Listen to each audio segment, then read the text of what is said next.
I float to the window to watch the sun set. As its light disappears, Cole's room gets illuminated by my own green glow. I am worried, and I feel guilty. I have not heard from Cole for a while. Several times during the day I've appeared in Duran's painting in Nam, hoping he would be there. I have watched the others here in the Temple of Erjitsu closely. They are clearly worried. I have considered revealing my presence to tell them what Cole has told me. They have a history with Klaus, and maybe they will be able to work out what his game is. I have seen them pack these last few days, and they have invited that girl Claire to stay here while they are gone. She is more than eager to, of course, always snooping around as if it was to discover some great adventure or to solve a grand mystery. Lloyd, his ninja, and his mother will leave to go look for their master again tomorrow. A fool's errand, lost in time, and they still treat it as if he just wandered off. There is a sound at the door, and I retreat into the wall. It's Misako and Claire, deep in conversation. Misako is filling her in on some of the chores she needs to attend to in their absence. It appears she will be staying in Cole's room. Claire seems a bit bewildered as she asks questions to Misako. You will be going alone? Why? Isn't it safer going together? Not really. Ninjago is peaceful now. Except for some petty crime in Ninjago City, there's really nothing to be afraid of. The Serpentine are docile, the only skulkins still around are those boneheads Crunch and Knuckle, and they are mostly harmless. As long as I don't walk directly into Criterium, I should be quite safe. She chuckles. I've had this exact conversation with Lloyd, but he is just overly cautious because of his new responsibilities. Besides, we have Pixel to keep everyone connected and up to speed.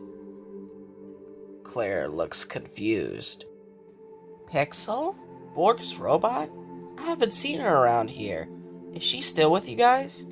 Misako smiles overbearingly. It's a little complicated. She used to be a robot, then her body was destroyed, and she got implemented into Zane's program. Claire looks baffled, and Misako laughs at her reaction. She's not anymore, though. Zane got damaged and Pixel transferred into the Samurai X cave mainframe. We only found out after Wu got lost. She now lives inside in our connected computer systems.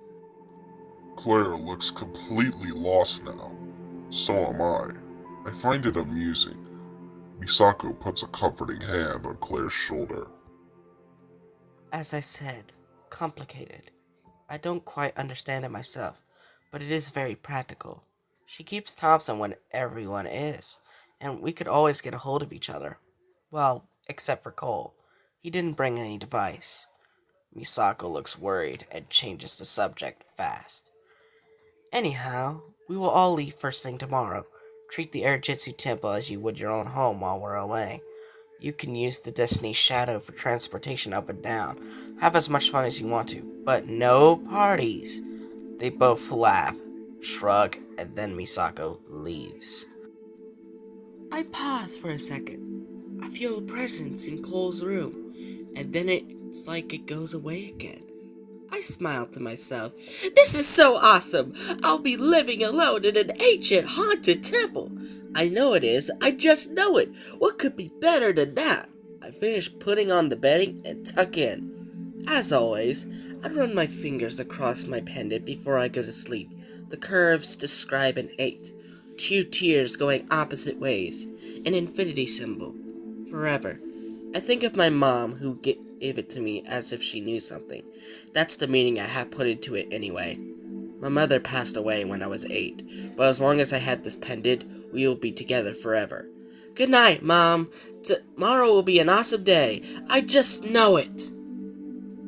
I take one last look into the book of Spinjitzu before we leave.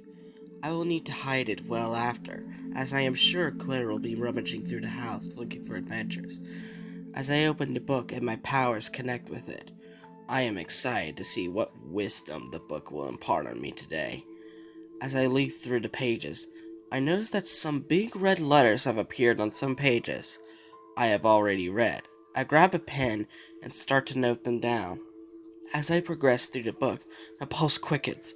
It is a message from Master Wu. He knew. He knew something would happen. It is right there in front of me. I will return in time. Help me remember Spinjitzu. I am dumbstruck. He will return. Our master will return. This is great news. Great, weird, magical news. It's puzzling, too. He seems to believe that he will not remember Spinjitzu for some reason. He was in pretty bad shape when we last saw him. Nia told us. She used the reversal time blade to stop his rapid aging before the battle with the Time Twins, though. As I look back at the book, my heart drops. There are no letters. I just imagined the whole thing. No! I'm sure I didn't! Pretty sure. Kinda sure. But not completely sure. I move a loose floorboard, put down the book, and roll a rug over the spot. I should be safe from Claire here. I am in two minds about telling the others. I prefer not revealing anything about the book, and I am completely sure about what I saw. I read the letters I noted down again. And decided to tell as much as I can. I will remind the others that Master Wu may have lost his memory. That makes sense. If he is still out there in Ninjago and has not sought us out, something must be wrong. Traveling through time out on a defunct time machine while battling an arch nemesis may do that to you. I have hope. Round and round I go.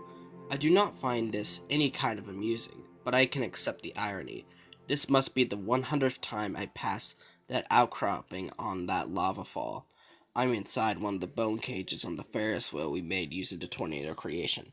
I mean, I am not here. I am trapped by Klaus's Edo mind game, unable to wake up, escape, whatever. Like a hand on a clock, I go round and round. Klaus will soon start his charge on Nam. I am running out of time. We all are.